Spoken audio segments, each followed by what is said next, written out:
আসসালামু আলাইকুম দর্শক, স্বাগত জানাচ্ছি বাংলা সংবাদে। শুরুতেই থাকছে শিরোনাম। শুরুতেই জানিয়ে দেব, আজ রাতে একটি সভ্যতা সম্পূর্ণ ধ্বংস হয়ে যাবে। ট্রাম্পের হুমকি, বিস্তারিত থাকছে প্রতিবেদনে। ট্রাম্প কী পদক্ষেপ নেবেন তা একমাত্র তিনিই জানেন, হোয়াইট হাউস, বিস্তারিত থাকছে প্রতিবেদনে। পাকিস্তানের অনুরোধে ইরানের উপর হামলা 2 সপ্তাহ স্থগিত করলেন ট্রাম্প, বিস্তারিত থাকছে প্রতিবেদনে। এতক্ষণ শুনছিলেন সংবাদ শিরোনাম, এবারে বিস্তারিত। তবে তার আগে একটি অনুরোধ, ভিডিওটি দেখে লাইক এবং কমেন্ট করে জানিয়ে দিন ভিডিওটি আপনারা কোথা থেকে দেখছেন। যুক্তরাষ্ট্রের দেওয়া যুদ্ধবিরতির সব শর্ত কিংবা দাবি মেনে না নেওয়া হলে ইরানে আজকেই একটি সম্পূর্ণ সভ্যতা ধ্বংস হয়ে যাবে, যা আর কখনো পুনরুদ্ধার করা যাবে না বলে চরম হুঁশিয়ারি দিয়েছেন মার্কিন প্রেসিডেন্ট ডোনাল্ড ট্রাম্প। মঙ্গলবার নিজের মালিকানাধীন সামাজিক যোগাযোগ মাধ্যম ট্রুথ সোশ্যালে দেওয়া এক পোস্টে এই হুমকি দেন ট্রাম্প।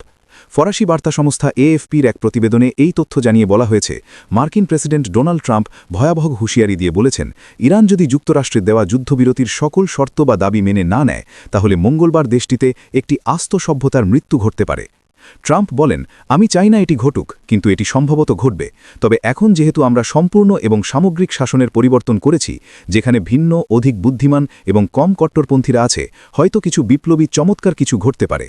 মার্কিন প্রেসিডেন্ট বলেন, কে জানে, আজ রাতেই আমরা জানতে পারব। বিশ্বের দীর্ঘ এবং জটিল ইতিহাসের অন্যতম গুরুত্বপূর্ণ এক মুহূর্ত আসছে।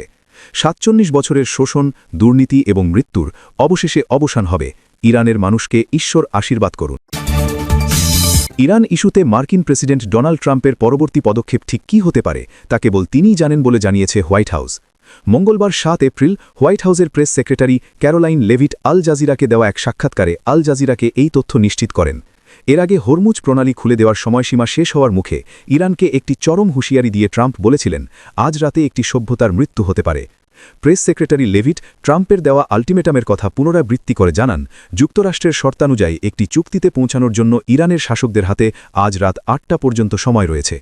এই নির্দিষ্ট সময়ের মধ্যে তেহরান সমঝোতায় না এলে পরিস্থিতি কোন দিকে মোড় নেবে কিংবা ট্রাম্প কী ধরনের সামরিক বা দূতাবাসিক ব্যবস্থা গ্রহণ করবেন সে বিষয়ে আগাম কোনো ধারণা দিতে অস্বীকৃতি জানান তিনি।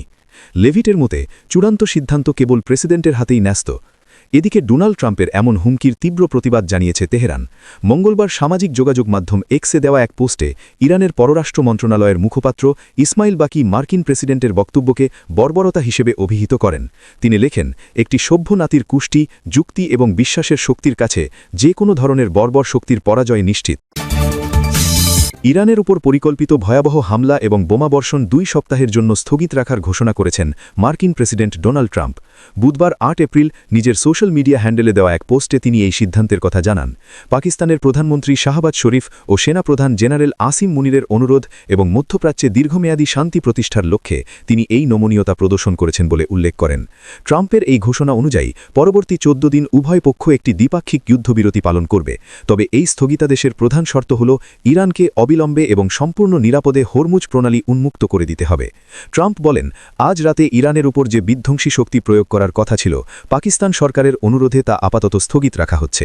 মার্কিন প্রেসিডেন্ট দাবি করেন, যুক্তরাষ্ট্র ইতিমধ্যেই তাদের অধিকাংশ সামরিক লক্ষ্য অর্জন করেছে এবং ইরানের সঙ্গে একটি দীর্ঘমেয়াদী শান্তি চুক্তির পথে অনেক দূর এগিয়ে গেছে। তিনি আরও জানান, ইরানের পক্ষ থেকে একটি 10তম প্রস্তাব পাওয়া গেছে, যেটিকে আলোচনার জন্য একটি কার্যকর ভিত্তি বলে মনে করছে ওয়াশিংটন। দুই দেশের মধ্যে অতীতে অমিল থাকা প্রায় সব পয়েন্টে সমঝোতা হয়েছে উল্লেখ করে ট্রাম্প বলেন, পরবর্তী 2 সপ্তাহ এই চুক্তি চূড়ান্ত এবং কার্যকর করার জন্য সময় দেবে।